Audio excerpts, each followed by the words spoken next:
Yeah. Holy smokes, I'm no joke out the bullpen. Bringing nothing but heat, leave you hanging like clothespins. He's a beast when he goes in, ice cold frozen. The first round draft pick, #1 chosen. Drop bombs, explosion, self-promotion. And I keep shit moving like a flanker in motion. I'm the #1 spokesman, is my devotion. That I'm dedicated to the rhyme is my own notion. Brown water's the potion, it put hair on your chest. Or you can put one in the air and it'll put you to rest. Sweet dreams, I'm about to fade. I got my mind on my money and I'm dreaming about getting this all paid. Mr. Go-Getter, Mr. Assertive, Mr. Initiative, Mr. Results, man, I'm all about my business, kid. Damn.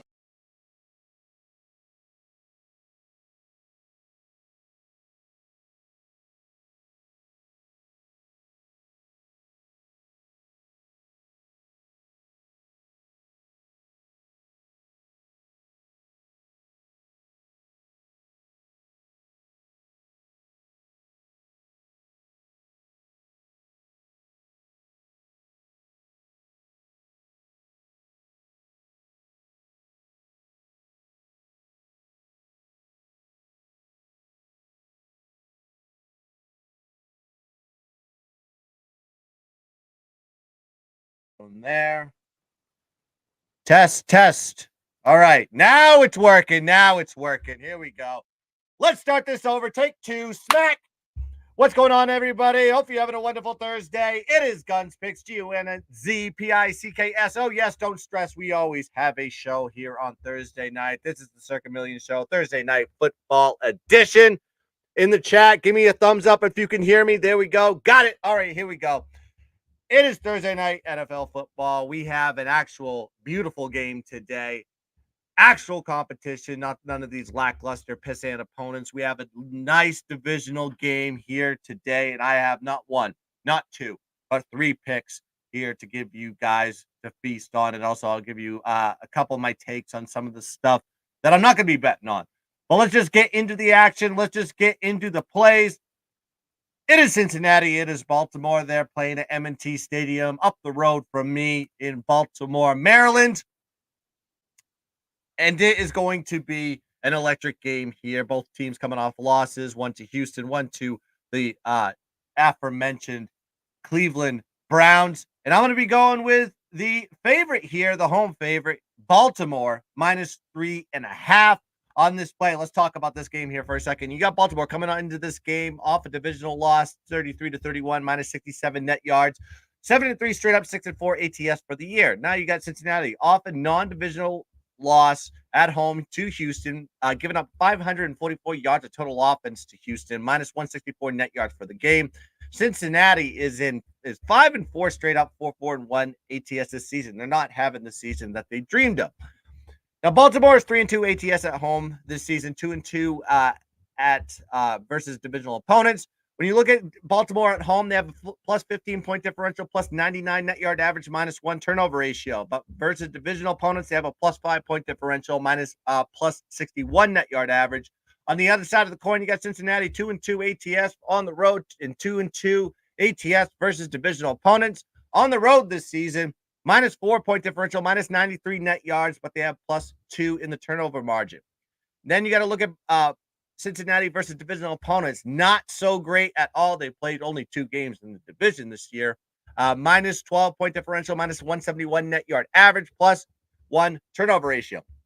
Now, Cincinnati with Joe Burrow under center, 4-2 straight up and ATS versus Baltimore dating back to 2021. But you got to go and look at the box scores. You got to check out those matchups in those games, because if you do, it's a little bit of a misleading number here. You look at 2022 in game 1, Baltimore won that game 19-17, 3.5-point home favorites with a plus 34 net yard average in that game. But this was a Baltimore team with a slew of injuries in that game and struggles at home. So they were 1-6-1 ATS last season at home, and a lot of injuries. No Jackson in that one as well. Then you got to look at games 2 and 3. Cincinnati did win both of those games by 11-7, but no Jackson in that game. They had to go with Anthony Brown and Tyler Huntley as the quarterbacks. So basically you had Burrow going against backups in those spots. Then you got to go into 2021. Cincinnati blew Baltimore out 41-17 in Baltimore, 6-point dogs. bad spot for Baltimore, as Baltimore was going into that game 5-1 straight up, and it was their first divisional game of the season versus Cincinnati that had improved from 2020. If you remember, Baltimore beat them in those two spots in 2020 badly versus first year quarterback Joe Burrow. Then you got to look at game two. Cincinnati did blow them out once again, but Jackson didn't play in that game at all. They actually went with Josh Johnson, and Josh Johnson, quite frankly, not the quarterback you want to be playing against in any sort of betting situation. So when you actually look at games that Burrow and Jackson play versus each other, there are 5 games dating back to 2020. Jackson is 4-1 straight up, 3-2 ATS in those matchups uh, when both quarterbacks play. So actually, the advantage is on the Baltimore side, not the Cincinnati side. Key players will be out in this game for Cincinnati as well. T. Higgins won't be playing this game. He has a hamstring injury. And also one of their top defenders, Sam Hubbard's not going to be playing that game. He has 5 sacks this year. He'll be out in this game as well. So they're going to put a lot of focus here on Jamar Chase. Their run game isn't very good as well. So both these teams did meet in week 2, with Baltimore winning the game 27-24 as 3-point dogs. Now you see the line swing the other direction, 6.5 points in game 2. You would have thought that this is more of a Cincinnati revenge spot, losing in that game, 27-24, closest of margins. You would think it was a better spot to take Cincinnati, but I don't think so when I look at these line correlations. Also, got to look at this matchup. Home team is 5-1 straight up in this matchup. Cincinnati 3-6 ATS versus divisional opponents dating back to 2022. And quite frankly, I'm not impressed with Cincinnati at all, and I'll tell you why. Granted, they've won 4 out of the last 5 games straight up, but the teams that they beat are Arizona, Cincinnati at home, which, I mean, that was a game that they should have lost. They had a minus 61 net yard average in that game. They played San Francisco on the road, which is supposed to be a good win, but that's not a good win when Deebo Samuel and Trent Williams was out of that game. You see how bad that team is without them. They lost 3 straight, not only to Cleveland, to Cincinnati. So that I would take that with a grain of salt in that win. Of course, then they beat Buffalo at home, but now we know how bad Buffalo is. After watching them on Monday night, the injuries have really caught up to them. They had a lot of people on the defensive side that had hurt. So really, Buffalo is not the team that they used to be. So that win is kind of taken with an asterisk as well. Then you just got Baltimore favored here. It's minus 3.5. I think Baltimore is undervalued in this spot. I think people are overvaluing Cincinnati. Cincinnati a dog on a revenge. They should be. This game should be a pick 'em if it was a Cincinnati play. I don't think so. I'm going to be rolling with Baltimore on this one. Baltimore minus 3.5 full game. I'm going to add a play to that. I like Baltimore first half as well. Let me tell you why. Baltimore 9-1 straight up in first half splits this season with a plus 9.8 point differential. Cincy 5-4 straight up with a minus 1.3 point differential in first halves, but versus divisional opponents 0-2 straight up in first half, minus 6.5 point differential in those spots. So really, Baltimore is a team that likes to start fast and then they take their foot off the gas pedal. So they got to back it up there. That's why I like Baltimore. I'm going to put Baltimore first half, and the line is basically dead on to the number right now, minus 3. That tells you something there. It's a Baltimore line first half as well. Want to get into the chat here before we talk about the total. Ziggy Balls. Why no Sharky? Sharky talked to me yesterday. He's been banging shows left and right. We're talking about NBA shows with BetUS. Doing daily shows, and then he does the payday show. He just needed a 1-day break, so he's just out for today. No fret. He'll be back tomorrow for the Friday show. And I've talked to him about this game. He said he's on Baltimore as well. So take that as a collaborative play, full game on this one.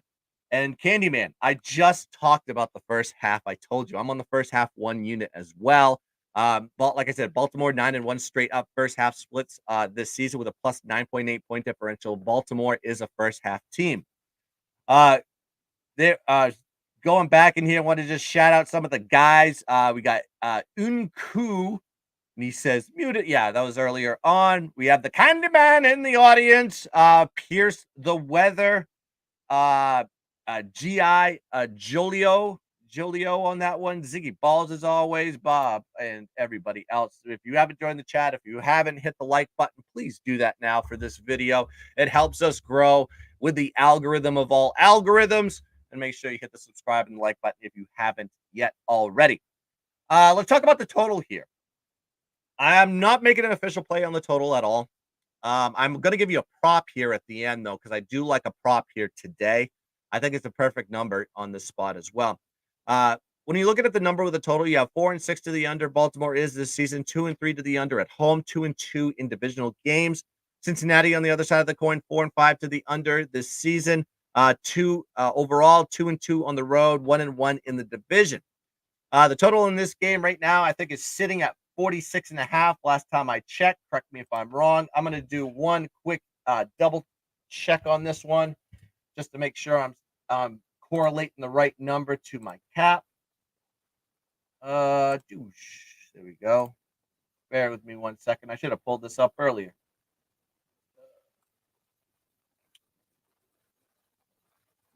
As it's loading right now. So I'm looking at the total. Yeah, so 46.5. I'm seeing across the board right now. So this is actually, when you look at this just straight off the number, this is the same total that Cleveland and Cincinnati had in week 1. That game ended 24-3. That was in under 27 points. Baltimore, this is the highest total that they've seen all season. This is the highest totals prior to that. They had a 45.5 total versus Cincinnati on the road. That went over at 51 points. And they also had 45 versus Arizona. That went over 55 points. So you've seen a little bit of a corollary between overs and unders. It's almost like a tossed number here. But you actually look at this one. Over is hit 3 out of the last 4 games for Baltimore. So they're hitting a little bit of an over streak. Over is hit in 3 out of the last 5 for Cincinnati. And you actually check the last 6 matchups versus these two teams. 5-1 to the over when Cincinnati and Baltimore meet. This is going to be a tough one here because there's no T. Higgins. So I think the offense is going to have a little bit of a struggle in this one. The running game for Cincinnati, not as great as it's been in the past. This is a great Baltimore defense. Really wants to show up after giving up 30-plus points last week versus Cleveland. So I think this is one of those get-right points on the defensive side for Baltimore. I don't really have a take on the total. It could go either way on this one. I just think it's a real toss-a-coin type of situation for them.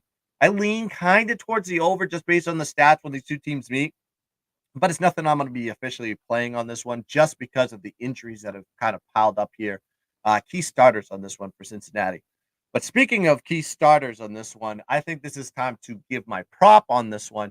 And I'm going to be focusing on the receiving yards of Jamar Chase. And I'm going to be going with the under 83.5 on that one. And you can find that one. That line currently exists. I just put it in on FanDuel, and it was one of those lines that I was thinking on the way home. I was like, so T. Higgins isn't going to be playing this game. So what does that mean?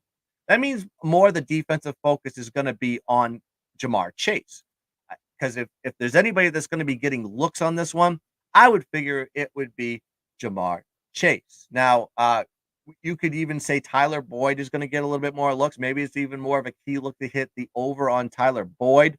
Maybe they look at him as one of those possible positions where he's going to get out on this game because he's going to have one-on-one coverage. But I think they're not going to let any big plays happen with Jamar Chase in the lineup. I know Jamar Chase put over 100-plus receiving yards last week versus Houston, but that's a Houston defense that gives up 300-plus receiving yards to their opponents week in, week out. When you look at Baltimore in this one, Baltimore's only given up 173 yards per game to their opponents this season in the passing. So it's a really great secondary. They have a really great pass rush on this one. And you know Cincinnati's line is Swiss cheese altogether.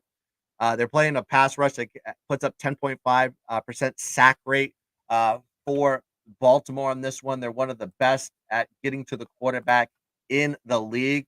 And you have an offensive line that's actually improved on this one, only giving up 22 sacks, 6.3 sack percentage given up to their opponents. And they only gave up 1 sack last time they played Baltimore. So maybe the line is improved on this one, but this is one of those spots that I think that we have to be fading Jamar Chase in the receiving yards in this one. I think the Chase under should be money on this one at 83.5.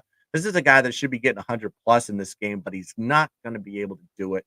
And I don't think it's going to be the right spot on this one. So give me Jamar Chase here, 1 unit under 83.5 receiving yards. All right.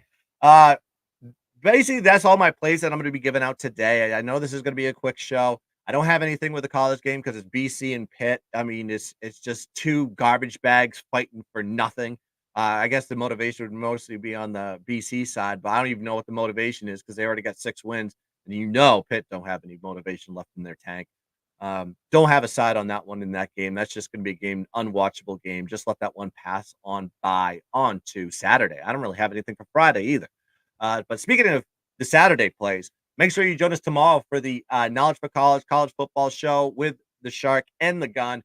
Back again, 9 p.m. Actually, no, that we're probably going to be doing a later show. We'll figure out the time. I haven't figured out the time yet. I got to work that out with Shark because have some oblos I got to do in the night. So it's probably going to be a later show. We're looking at the 9-ish time zone like it was last year.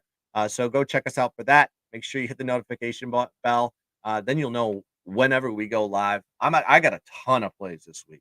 I'm loving the board. It's getting towards data time, and I'm looking forward to it. So to recap for anybody that missed it, my plays tonight, I'm going to be on the Baltimore Ravens side on this one, -3.5. That's a 2-unit special. I also like the first half -3 for Baltimore as well with a 1-unit. And I'm going to be taking my prop on this one. Jamar Chase under 83.5 receiving yards, 1 unit. So there's 4 units spackled across the board. We fire shots across and we hit. So let's have ourselves a damn Thursday, gentlemen. Let's cash some tickets.